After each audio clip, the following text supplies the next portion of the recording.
सी net Saraswati academy में हथियोरमा आप सभी स्टूडेंट को गुड आफ्टरनून। पेपर 2 एजुकेशन शिक्षा शास्त्र इंपॉर्टेंट PYQ है। तो आप सभी स्टूडेंट देख सकते हैं यहाँ पे प्राथमिक शिक्षा के स्तर पर निःशुल्क और अनिवार्य शिक्षा, ठीक है, यानी कि निःशुल्क और अनिवार्य शिक्षा का अधिकार पूछा गया है, ठीक है। भारतीय संविधान द्वारा निम्नलिखित में से किसके अंतर्गत सुनिश्चित किया गया है। तो यहाँ पे फिर से दोबारा से आपको पढ़ना है प्राथमिक शिक्षा के स्तर पर, ठीक है, प्राथमिक शिक्षा के स्तर पर निःशुल्क, ठीक है, निःशुल्क और अनिवार्य शिक्षा का अधिकार भारतीय संविधान द्वारा निम्नलिखित में से किसके अंतर्गत सुनिश्चित किया गया है। तो आपको आंसर बताना है किसके अंतर्गत सुनिश्चित किया गया है।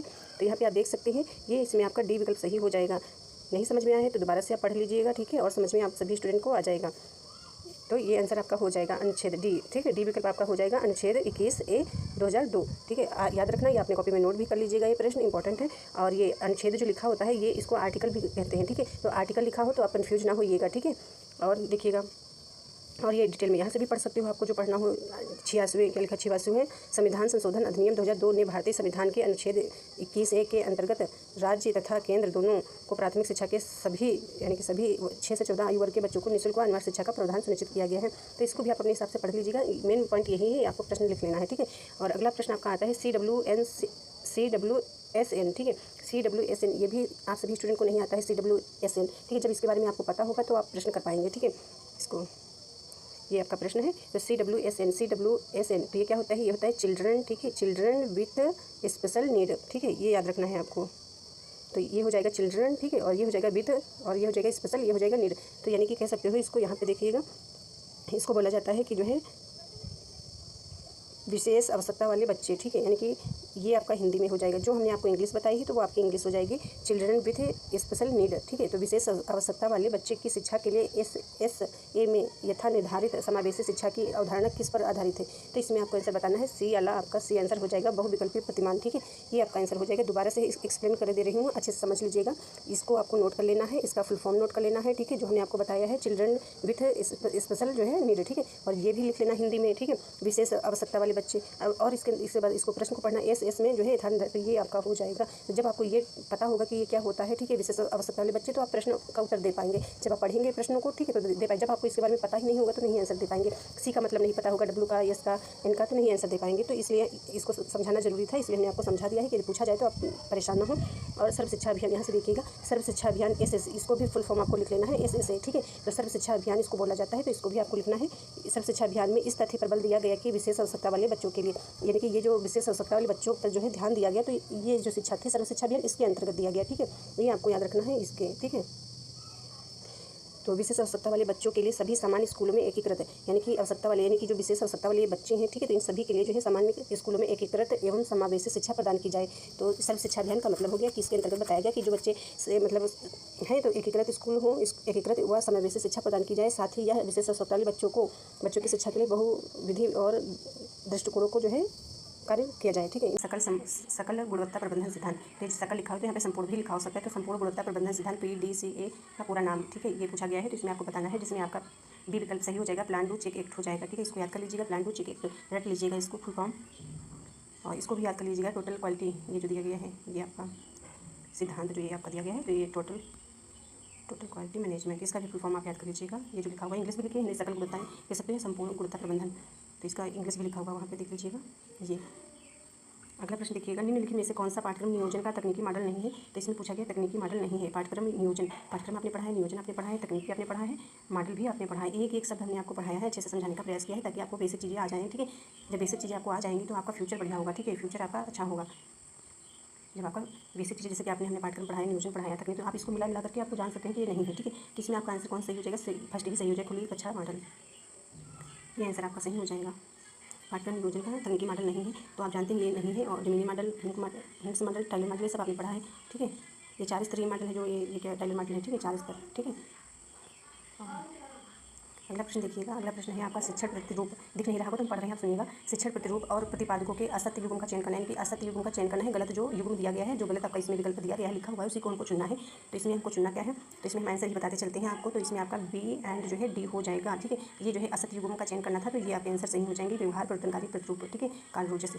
और ये सूचना विकास, ये इसके ये आपके गलत हैं, असत्य युग्म हमने चुना, ये आंसर आपके आएंगे, यानी कि आंसर ये आपका C विकल्प आपका सही हो जा रहा है, ठीक है। इसके बाद आप देखिएगा, अगला प्रश्न आपका आता है, अगला प्रश्न है दिया गया है मूल्यांकन है। तो मूल्यांकन है, यानी कि मूल्यांकन को आपको आंसर देना है। मूल्यांकन है तो सबसे पहले आपका मापन आएगा, आकलन आएगा, मूल्य निर्धारण आएगा, आंसर आपका ए सही हो जाएगा।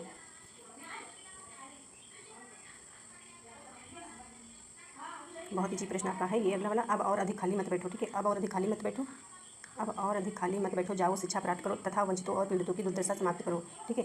समाप्त करो, आपको जाओ शिक्षा प्राप्त करो किसके द्वारा लिखा गया है, तो ये आपका सावित्रीबाई फुले के द्वारा लिखा गया है। अच्छे से इसको पढ़ लीजिए, ठीक है। अगला प्रश्न देखिएगा, फिशर के प्रयोगात्मक अभिकल्प सिद्धांतों में सम्मिलित नहीं है, तो फिशर के प्रयोगात्मक अभिकल्प सिद्धांत में जो है सम्मिलित नहीं है पूछा गया है, तो आपका उपचार का सिद्धांत हो जाएगा, ठीक है। Treatment, the principle of treatment या रिडीमिंग, और इस प्रकार से आपके प्रश्न पूछे जाएंगे। ये सारे बहुत इजी प्रश्न हैं, ये आप एक बार पढ़िएगा, थ्योरी क्लासेस पढ़िए तो आपको समझ में आ जाएगा। अधिगमकर्ता के पोर्टफोलियो का आकलन, तो अधिगमकर्ता जो लर्नर होता है, जो शिक्षार्थी होता है, जो सीख रहा होता है, पोर्टफोलियो का आकलन, तो इसमें आपका डी विकल्प सही हो जाएगा। अभिलेख विश्लेषण हो जाएगा, ठीक है। अभिलेख विश्लेषण हो जाएगा, यानी डी विकल्प आपका सही हो जाएगा।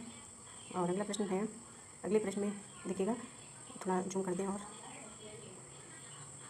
तो अगला प्रश्न है, कुछ भारतीय सदस्यों वाले यानी कि कुछ भारतीय सदस्यों वाले इस आयोग की नियुक्ति लॉर्ड रिपन ने की थी तथा इस आयोग ने 1854 के वुड के डिस्पैच के सिद्धांतों को लागू करने की रीति की विशेष रूप से जांच करने को कहा गया था। यह कहा था कि दोबारा से पढ़िए, कुछ भारतीय सदस्यों वाले इस आयोग की नियुक्ति लॉर्ड रिपन ने की थी तथा इस आयोग से 1854 के वुड के डिस्पैच के सिद्धांतों को लागू करने की रीति की विशेष रूप से जांच करने को कहा गया था। तो इसमें आपका सी विकल्प सही हो जाएगा, हंटर आयोग हो जाएगा, ठीक है। आपको प्रश्न पढ़ना है अच्छे से, फिर उत्तर आपको देना होता है। भारतीय शिक्षा आयोग के नाम से जाना जाता है, हंटर आयोग को जो है भारतीय शिक्षा आयोग के नाम से जाना जाता है। आप नोट कर सकते हैं अपनी कॉपी में, ठीक है, जो इंपॉर्टेंट आपको लगे या जो मैं कह रही हूँ, ठीक है, आप नोट करते चलिएगा, ठीक है। तो हंटर आयोग को भारतीय शिक्षा आयोग कहा जाता है, इसको नोट कर लीजिएगा। और जो है हंटर आयोग जो है 1854, ये भी नोट कर लीजिएगा, वुड डिस्पैच। अगला प्रश्न देखेंगे, अगला प्रश्न यहाँ पे अगला प्रश्न है, यदि जनसंख्या में बुद्धिमत्ता सामान्य रूप से वितरित है तो इसका अर्थ, यानी कि इसमें पूछा गया है जनसंख्या में बुद्धिमत्ता सामान्य रूप से जो है वितरित है, ठीक है। तो मतलब इसका अर्थ क्या होगा, तो इसमें आपका आंसर बी आपका सही होगा, अधिकांश लोग औसत बुद्धिमान वाले होंगे, ये विकल्प आपका सही होगा।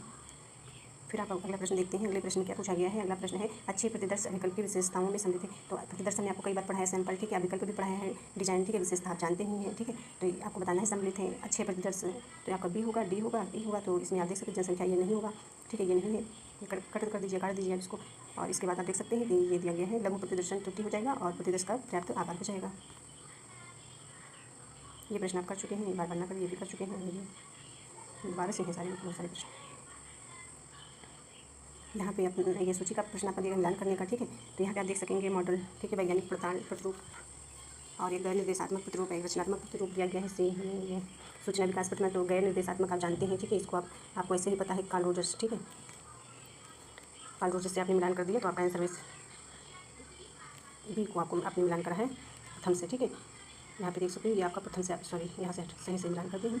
ये जैसे हमने आपको पहले बताया उस प्रकार से आपको बताते चलते हैं। ये आपका सूची का प्रश्न हो गया है, ठीक है। जैसे कि ये आपका फर्स्ट सूची, सेकंड सूची हो गया। अब आपको जैसे इतने सारे आपको 4 विकल्प दिए गए हैं और इसमें आपको फर्स्ट नहीं आता है या आपको सेकंड नहीं आता है, या किसी स्टूडेंट को सारे प्रश्न आते हैं, किसी को एक ही आता है, किसी को 2। तो यहाँ पे आपको बी वाला पता है, गैर निर्देशात्मक प्रतिरूप, ठीक है। ये आप जानते हैं कि इसको आपके सिर्फ फर्स्ट से आपने मिलान कर दिया, ठीक है। जब आपने फर्स्ट से मिलान करा तो आपको पता चला कि यहाँ पे बी ये देख रहे हो आप, ठीक है। अब इसमें बी में इसमें किस में देखना है, बी में कौन से फर्स्ट से मिलान है, तो ये इसमें मिलान है, ठीक है। तो आपका डी विकल्प आपका सही हो जाएगा। इस प्रकार से आपको प्रश्न खोज लेने हैं, तुरंत आपका आंसर मिलेगा, ठीक है। ज़्यादा टफ नहीं है और इसी प्रकार से सारे प्रश्न आपको करने हैं, मतलब थोड़ा दिमाग लगा करके अपने, ठीक है, ताकि आपके जो है अच्छे से प्रश्न जो है हल हो पाएँ, घबराना नहीं है। और यहाँ पे देख लेना है कि ये जो है वैज्ञानिक प्रतिरूप जो है सुलैमान ने दिया था, ठीक है। ये हो गया कार्ल रोजर्स जो भी हमने बताया, तो ये जो है कार्ल रोजर्स किस में आता है, तो ये हो जाता है जैसे परामर्श, ठीक है। परामर्श हमने आपको पढ़ाया है, तो परामर्श मतलब काउंसलिंग, ठीक है। ये काउंसलिंग है और ये इसको उपबोधन भी बोलते हैं, हमने आपको पढ़ाया है। तो ये जो है इसको हमने आपको बताया था कि एक आपका जो होता है निर्देशात्मक, एक अनिर्देशात्मक होता है, ठीक है, यानी गैर निर्देशात्मक कह सकते हो। निर्देशात्मक जो हमने आपको बताया कि निर्देशात्मक होता है, उसमें जो ई विलियमसन ने जो है दिया था, मतलब उसको जनक थे। और ये जो अभी आपने देखा गैर निर्देशात्मक या अनिर्देशात्मक कह सकते हो, तो ये जो है कार्ल रोजर्स हो जाएंगे। एक और आपका इसमें आता है समन्वित, ठीक है, तो उसमें जो है थॉर्न हो जाते हैं। एक और आपका आता है, याद नहीं हमको, ठीक है। इस प्रकार से सारे प्रश्न हैं। वो समथिंग 3rd 4th नंबर वाला जो है शायद व्यवसाय परामर्श था, ठीक है। तो उसमें जो है नेम क्या था, जनक नहीं याद आ रहा। और ये प्रश्न आपको देखना है, आदर्श नागरिक बनाने के लिए हुवेल ने निम्न 5 तत्व सुझाए थे, उन्हें कालक्रमानुसार व्यवस्थित करें। इसमें जो है आप देख सकेंगे फर्स्ट विकल्प आपका सही हो जाएगा। तो आपका ये तैयारी करना, पहले आप तैयारी करेंगे, ठीक है। इसके बाद जो है आप प्रस्तुतिकरण करेंगे, इसके बाद जो है साहचर्य, ठीक है, एसोसिएशन, फिर जो है मतलब आपस में बातचीत करेंगे, जो सहयोग जो क्या कहते हैं, ठीक है। और डी आपका हो जाएगा सामान्यकरण, फिर आपका लास्ट में हो जाएगा अनुप्रयोग, ठीक है। इस प्रकार से देख सकेंगे आप सभी स्टूडेंट। और ये जो यहाँ पे हम बता रहे थे इसको समझ सकते हैं, नागरिक समान विचारधारा वाले लोगों के साथ जुड़कर अपने विचारों और अनुभव को साझा करते हैं। तैयारी आएगा, प्रस्तुतिकरण आएगा, सहचर्य आएगा, सामान्यकरण आएगा, अनुप्रयोग आएगा, ठीक है, यानी प्रयोग करना, उपयोग करना, यूज करना। और अगला प्रश्न देखिएगा, अगला प्रश्न है विद्यालय शिक्षा के लिए राष्ट्रीय पाठ्यचर्या रूपरेखा किसके द्वारा तैयार की गई थी, यानी कि विद्यालय राष्ट्रीय शिक्षा के लिए, ठीक है, विद्यालय राष्ट्रीय शिक्षा के लिए राष्ट्रीय पाठ्यचर्या रूपरेखा किसके द्वारा तैयार की गई थी, तो ये हो जाएगा डी विकल्प हो जाएगा, एनसीईआरटी के द्वारा। अगला प्रश्न होता है आपका, यहाँ पे देखिएगा अगला प्रश्न क्या है, तर्कशील यानी तर्कशील भावनामूलक व्यवहार उपचार किसके द्वारा प्रतिपादित किया गया है, तर्कशील भावनामूलक व्यवहार उपचार किसके द्वारा प्रतिपादित किया गया, तो सी विकल्प आपका सही हो जाएगा, अल्बर्ट एलिस, ठीक है। तर्कशील क्या कह सकते हो, तर्कशील लिखा होगा या जो है क्या लिखा हो सकता है आपका तर्क संगत लिखा हो सकता है, ठीक है। यहाँ की तर्क से लिखा है, तर्क संगत भी लिखा हो सकता है, इरेशनल, ठीक है। इमेटिव, बिहेवियर, थेरेपी, ये सब चीज़ें आपका है। तो REBT, ठीक है, यानी कि रेशनल, इमेटिव, बिहेवियर, थेरेपी, ठीक है। तर्कशील, भावनामूलक व्यवहार उपचार। अल्बर्ट जो है एरिस्टोरा। और एक इंपॉर्टेंट आपका प्रश्न है, यहाँ पे देख लीजिएगा ये भी, ठीक है। जितना आप प्रैक्टिस करेंगे उतना ही आएगा आपको। तो इसमें आप देख लीजिए, पहले ही देख लीजिए, सी विकल्प आपका सही हो जा रहा है। तो राष्ट्रीय न्याय अधिनियम हो गया, सलमान का वक्तव्य हो गया, दिव्यांगजन अधिकार हो गया, ये आपको पता होगा सभी स्टूडेंट को, ठीक है। और संयुक्त राष्ट्र दिव्यांगजन अधिकार, तो यहाँ पे आपको सबसे पहले पता है कि ये किससे मिलान होगा आपका, ठीक है। दिव्यांगजन अधिकार अधिनियम में किससे मिलान होगा आप बताइए, आप ही को सभी स्टूडेंट को बताना है, ठीक है। तो यहाँ पे आप देखिएगा, आपका मिलान आप फर्स्ट से कर दीजिएगा, ठीक है। जब आपने सी विकल्प को आपने जो है फर्स्ट से मिलान करा तो आपका ये आंसर आ गया है सी, ठीक है। यहाँ पे इस प्रकार से बताइए आपको। सबसे पहले हम मिलान किए दे रहे हैं, तो यहाँ पे सबसे पहले आप देख लीजिएगा, ये को जो है आपको मिलान करना है राष्ट्रीय न्याय अधिनियम, ठीक है। न्याय अधिनियम यहाँ से हो जाएगा आपका मिलान, सलमान का आपका हो जाएगा फोर्थ से मिलान हो जाएगा 1954, और दिव्यांगजन ये तो फर्स्ट से आपका हो जाएगा जो भी बताया हमने, ठीक है। और ये आपका 2000 से हो जाएगा, यानी कि यहाँ पे, ठीक है। इस प्रकार से आपका मिलान हो जाएगा। तो यहाँ पे सबसे पहले जिन स्टूडेंट को फर्स्ट विकल्प आता था तो आपने सी विकल्प, फर्स्ट विकल्प आपको आता था, आपने यहाँ से मिलान करा 1994 से, ठीक है। राष्ट्रीय न्याय अधिनियम, तो आपका आंसर मिल गया है, तुरंत आपको मिला, ठीक है, देर नहीं लगी बिल्कुल भी। और जिन स्टूडेंट को जैसे कि सेकंड सलमान का आता था, ठीक है, सलमान का वक्तव्य, ठीक है, तो इससे भी आपको आंसर मिला होगा, ठीक है। सॉरी, हमने गलत करवा दिया यहाँ पे, तो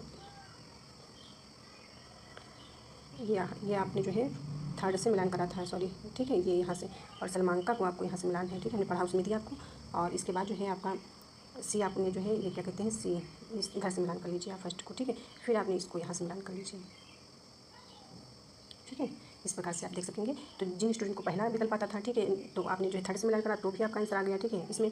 और जिन स्टूडेंट को सेकंड विकल्प आता था, बी वाला आता था, तो उन्होंने भी यहाँ से देखा, फोर्थ से मिलान करा आ गया, ठीक है। और जिन स्टूडेंट को ये वाला विकल्प आता था, दिव्यांगजन अधिकार अधिनियम, तो आपने यहाँ पे देख सकते हो सी से आपने सी को अपने फर्स्ट से मिलान करा 2016 से, आपका आंसर आ गया। तो 2016 में किस प्रकार की आपकी डिसेबिलिटीज थी, ठीक है, यानी कि इसमें किस प्रकार की जो है विकलांगता की बात करी गई है, ठीक है, विकलांगता की बात करी गई है 2016 में। और इसके पहले जो है PWD में 7 प्रकार की बात करी गई थी, ठीक है, PWD 1995 में, ठीक है, 7 प्रकार की डिसेबिलिटीज।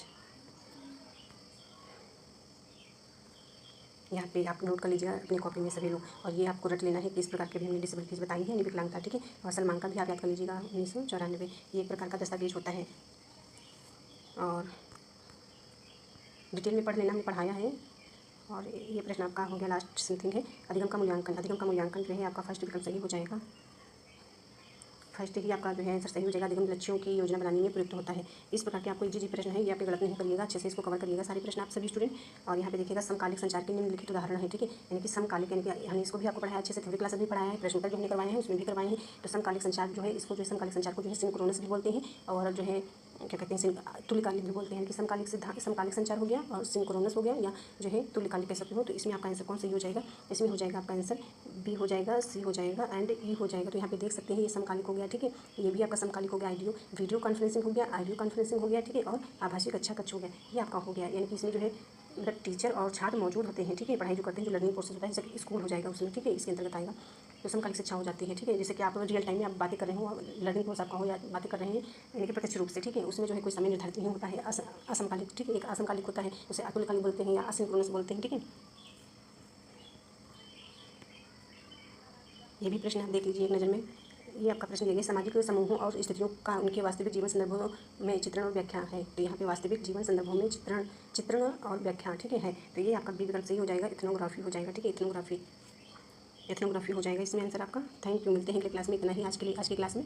और आप सभी स्टूडेंट अच्छे से रिवीजन करते रहें, ठीक है, रिवीजन बहुत जरूरी है। जिन स्टूडेंट ने पहले से पढ़ा है उनके लिए थैंक यू, बहुत अच्छे हैं, ठीक है। जिन लोगों ने नहीं पढ़ा वो भी बहुत अच्छे, ठीक से अपना रिवीजन करें, पढ़ाई करें, आपका नेट क्वालिफाई हो, ठीक है। और जिन बच्चों ने अभी नहीं कुछ भी पढ़ा है, ठीक है, तो आप PYQ तो कर लीजिए, ठीक है, थोड़ा बहुत PYQ भी करिए, और थ्योरी क्लासेस जरूर अटेंड करिए, क्योंकि अपनी बुक से पढ़िए या अपनी कॉपी में जो हो लिखा हो आपने उससे पढ़िए। हमने बार बार बोला है आपको कि अपनी बुक से नोट से पढ़िए जो आपने लिखा है, ठीक है, या जो है आप किसी टीचर से पढ़ रहे हैं, ठीक है, तो ये सब पढ़िए। और अब डेली के डेली हम जो है इसी प्रकार के सारे प्रश्न लेकर के आएंगे, आप एक नज़र में जरूर पढ़िएगा, देखिएगा, क्योंकि इस प्रकार के प्रश्न आते हैं, ठीक है। थैंक यू, मिलते हैं क्लास में। और अपना पढ़ाई जो है अभी भी जो है टाइम अधिक से अधिक दीजिए, ठीक है, थैंक यू।